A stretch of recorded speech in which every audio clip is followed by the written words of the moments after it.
All right, welcome back. It is the Vegas Take. Sharp and Shapiro, so glad you could join us. By the way, a reminder, coming up a little later in the program, a man who spent one-on-one time behind bars with Jeffrey Epstein. His name is William Mercy, and he's a guy that committed some tax fraud. And he spent some time in the same jail that Michael Avenatti is in, that Manafort was in, and that Jeffrey Epstein was in. He's going to be joining us in hour number 3. A lot to get to with him. Boy, am I interested in what those conversations were like with Jeffrey Epstein. That'll be coming up in a little bit. We'll give you an update on the Harvey Weinstein trial, which begins today as well. Coming up here in just a few minutes. Is that with Mr. X? Yeah, coming up here in just a few minutes, we'll be joined by Joel Gilbert. He did I guess you could call it his own documentary on Trayvon Martin and Zimmerman, and certainly it didn't paint Trayvon Martin to be the innocent one. That's for sure. So I want to get Gilbert's take on Pat Mahomes, who's taking a lot of flack for his social media, Twitter, and what he said many years ago in regards to that case, and in a sense, defending George Zimmerman. Is it fair? We'll talk to Joel Gilbert about that specific case coming up here at the bottom of the hour. But, another example of the president, his staff, and people just not on the same page. We remember the attack on General Soleimani, and then, the following day, the attack, the Iran attack on the U.S. sites. And the first thing that came out of the Pentagon, first thing that the president said was not only that nobody was killed, but nobody was hurt. That was from the president. Then that changed a little bit when we heard that there were some troops that had concussions. So then it went from that to concussions, and this was a few days ago, the president's comments that he made about some of these injuries. No, I don't consider them very serious injuries relative to other injuries that I've seen. I've seen what Iran has done with their roadside bombs to our troops. I've seen people with no legs and with no arms.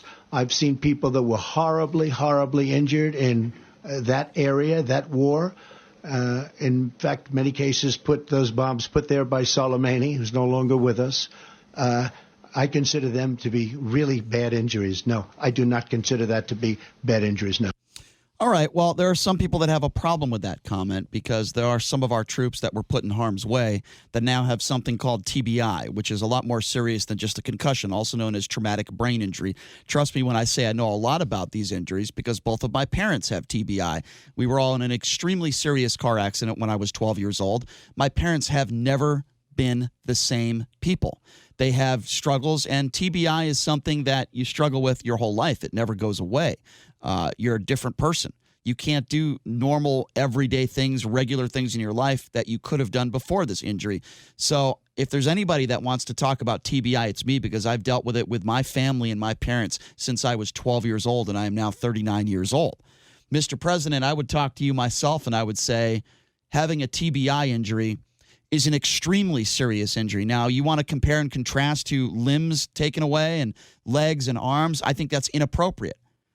I think we all can say they're all serious injuries, and it's always a serious situation. We're not talking about a broken arm, a broken wrist, a broken leg. No, we're talking about traumatic brain injury. And now, the reason why I bring this up is because the Pentagon has officially said that there are at least 38, that's a lot, 38 soldiers that have brain injuries, some of which like these. That is a serious circumstance. That is a serious situation.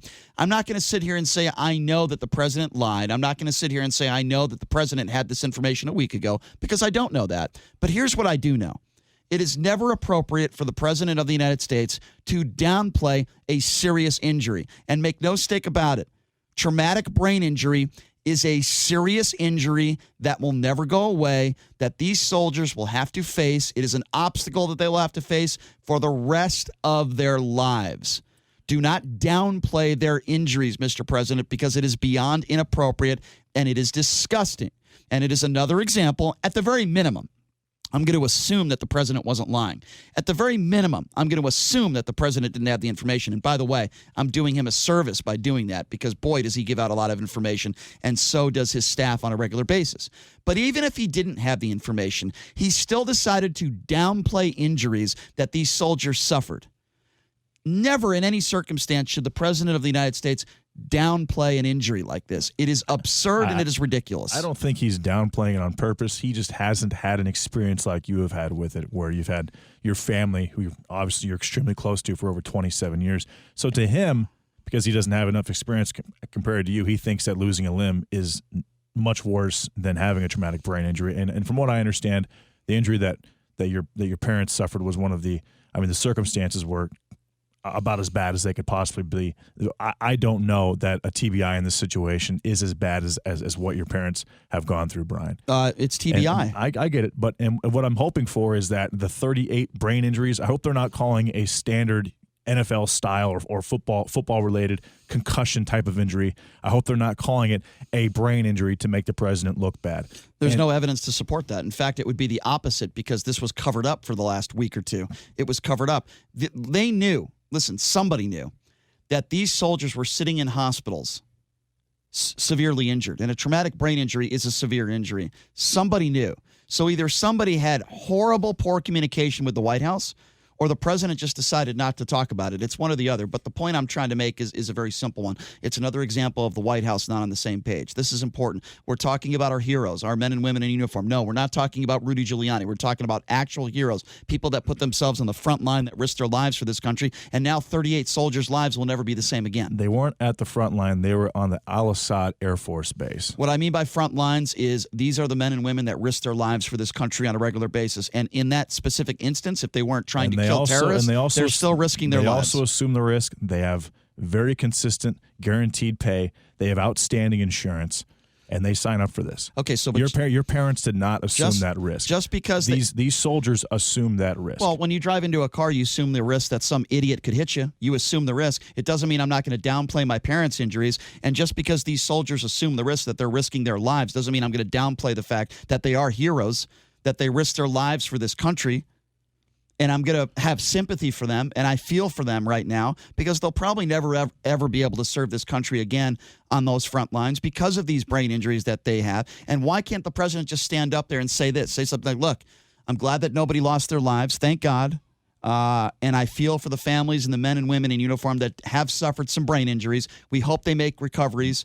We know it's a long road to recovery. Thank you for your service, and thank God we didn't lose any lives. I would have had no problem with that comment, but what does he say? He says something completely different, and he tries, like he's a doctor. He's a moron. He's not a doctor, and he tries to compare traumatic brain injury. Well, they didn't lose limbs. They didn't lose a leg. They didn't lose an arm. Is that appropriate? It's just more cut and dry. When you've clearly lost a leg or you've lost an arm, whereas opposed to if you have a brain injury, you have to get a neurologist, a very, very highly decorated doctor. I don't know how many of those actually are in Iraq right now with the Air Force. I have no idea what the amount of how many neurologists the United States has right now in Iraq able to look into these type of injuries. But you also don't know how bad it is initially until you talk to that neurologist and they go through a battery of tests and they see exactly what's going on. But when you've lost an arm or a leg, it's very clear and it's cut and dry. And I think that's why he is saying that the injury is worse than a TBI. Would it have been so difficult not to go there? The symptoms in some cases aren't immediate with a TBI, but when you've got your leg blown off, your leg is clearly not connected to your body anymore.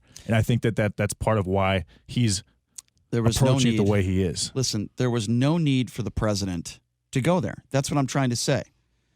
It would have been very simple for the president to say, listen, we do have some soldiers that had some brain injuries. We hope they make recoveries. Our thoughts and prayers for them and their family. Thank you for your service. Thank God we didn't lose any soldiers and we didn't lose any lives. Thank God. That would have been completely fine. But it is another example of the president talking about something where you're right, he probably does not know what he's talking about. He does this on a regular basis. He talks about things and he has no knowledge. Very few know what they're talking about when it comes to traumatic brain injuries. Okay, unless it's someone like you who's actually had experiences with it, or a so doctor who's gone to school for 16 years and fair enough. gets paid $500,000 a year to do brain surgery. Okay, so fair enough. So you made my point for me. So it's another example of the president of the United States not having expertise, yet speaking on a world stage in front of the world and talking about a subject where clearly he doesn't know what he's talking about. It's one of my biggest pet peeves of this president. Stop talking about things when you don't know what you're talking about. Stop trying to he's always talking about things to try to make himself look better. Well, nobody got seriously hurt in this strike. Stop it. Just thank them for their service. I have no problem with you saying, thank God that nobody lost their lives, and move on to more important things. Why does he always have to do this? I'm sick and tired of it. Anyway, I think we agree on this. Moving on now, we're going to be talking a little bit about Pat Mahomes. If you don't know who Pat Mahomes is, he's the Kansas City Chiefs quarterback. They're going to be in the Super Bowl next week. And he made some controversial tweets almost a decade ago. He's very young. And in a way, he was defending George Zimmerman. This is the guy who killed Trayvon Martin. So we're going to read some of those tweets to you when we come back, and we're going to have Joel Gilbert on the line. And if you don't remember who Joel Gilbert is, he's the guy who made a documentary about Trayvon Martin, did not paint Trayvon Martin in a very good light. He's going to share some information with us on that. And does he think it's fair that Pat Mahomes is being treated the way he's treated on social media?